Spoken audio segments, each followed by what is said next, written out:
حرام کو اللہ نے بکہ کہا ہے اور اس بکہ کے اندر بیت اللہ. اب بکہ کیوں کہا اس کو؟ تو علماء اس کی وضاحت کرتے ہوئے لکھتے ہیں کہ بکہ کا معنی ہوتا ہے ازدحام، کہ جہاں ازدحام ہو اور دھکم پیل ہو. تو کیونکہ طواف مسجد حرام میں ہوتا ہے اور مسجد حرام میں بیت اللہ شریف اور اس کے ارد گرد طواف ہوتا ہے، تو وہاں ایک طواف میں بعض اوقات دھکم پیل ہوتا ہے، رش ہوتا ہے. اس لیے اللہ تعالیٰ نے فرمایا کہ سب سے پہلا گھر جو مسجد حرام میں بنایا گیا وہ انسانیت کے لیے ہدایت ہے، برکت ہے، رحمت ہے. اب آپ نے پوچھا کہ حج، اب مسجد حرام میں جب اللہ نے بیت اللہ اپنا گھر بنایا تو وہ اسی لیے بنایا تھا کہ لوگ اس کا کہ طواف کریں. اب اس طواف کی دو شکلیں ہیں، ایک طواف کی شکل ہے عمرہ کی اور ایک طواف کی شکل ہے حج کی. اور تیسرا یہ ہے کہ آپ حج اور عمرہ کر چکے ہیں تو آپ ویسے طواف کرتے رہیں. یعنی مسجد حرام میں سب سے بہتر عبادت نبی پاک صلی اللہ علیہ وسلم نے فرمایا تین ہے.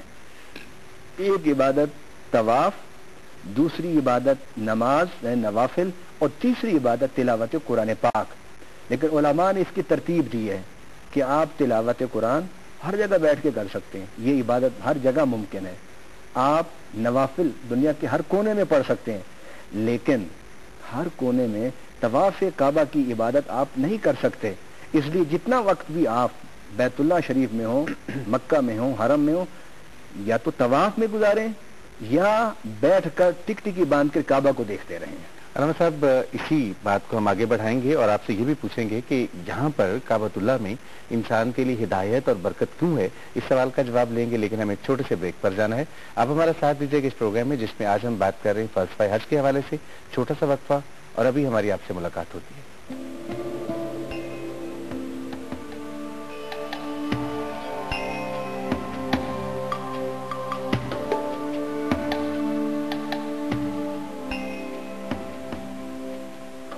جی، ایک دفعہ پھر آپ سب کو ویلکم اس پروگرام میں جس کا نام ہے اسلام اور انسان، اور آج ہم فلسفہ حج کے حوالے سے بات کر رہے ہیں. علامہ صاحب، مسلمانوں کے لیے حج کی فرضیت کب ہوئی اور مسلمانوں سے پہلے یعنی اسلام سے قبل یہاں کا طواف کیا جاتا تھا کعبۃ اللہ کا، وہ بھی ہمیں بتائیے گا کہ وہ کب سے شروع ہوا وہ طواف جو تھا. اور اس کے ساتھ ایک اور سوال بھی ایڈ کروں گا کہ آپ نے ابھی فرمایا کہ یہاں پر ہدایت ہے، برکت ہے سب لوگوں کے لیے، اس کے حوالے سے بھی ہماری رہنمائی فرمائیے. یقیناً حضرت ابراہیم علیہ السلام نے اس کو دوبارہ اللہ کے حکم پر حضرت اسماعیل کے ساتھ اس کی بنیادوں پر دوبارہ اس کو تعمیر کیا تھا. اور اسی کے ساتھ قرآن میں کہ حضرت ابراہیم علیہ السلام کو اللہ نے کہا وَأَذِّنْ فِي النَّاسِ بِالْحَجِّ يَأْتُوكَ رِجَالًا وَعَلَى كُلِّ ضَامِرٍ يَأْتِينَ مِنْ كُلِّ فَجٍّ عَمِيقٍ، کہ جب کعبہ حضرت ابراہیم نے بنا لیا تو اللہ تعالیٰ نے کہا کہ لوگوں میں حج کا اعلان کر دو. قرآن پاک کے حوالے سے یعنی نص صریحہ سے یہ بات ثابت ہے کہ حج کا اعلان حضرت ابراہیم نے کعبے کو دوبارہ تعمیر کرنے کے بعد کیا تھا.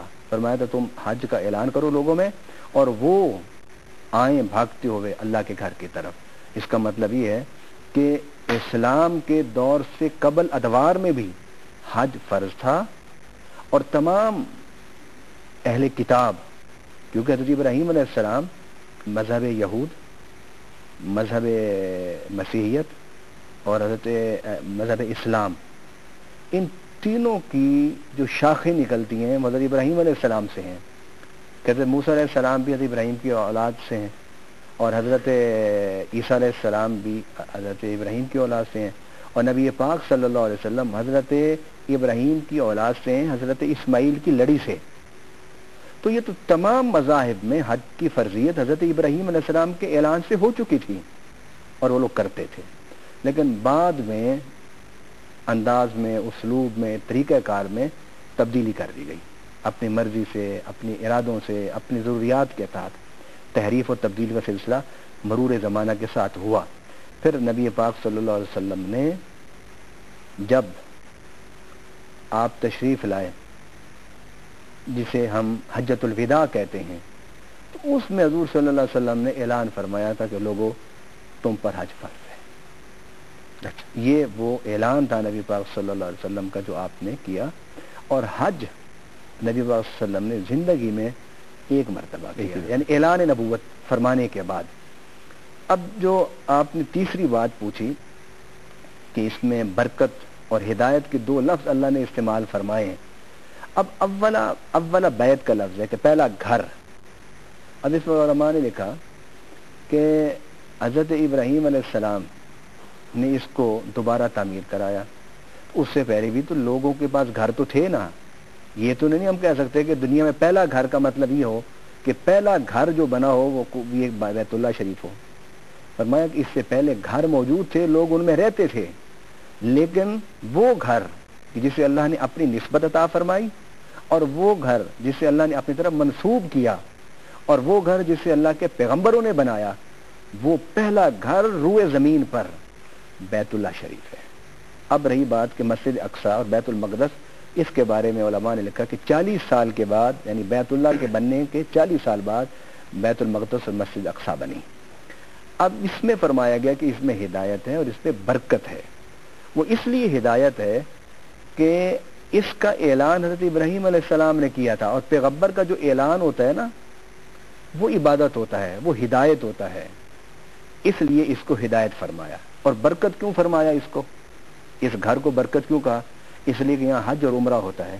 تو نبی پاک صلی اللہ علیہ وسلم نے اس کے بارے میں فرمایا کہ جو شخص حج کرتا ہے اور عمرہ کرتا ہے, وہ حج اور عمرہ سے فارغ ہو کر جب وہ احرام اتارتا ہے, اپنے بال کٹواتا ہے,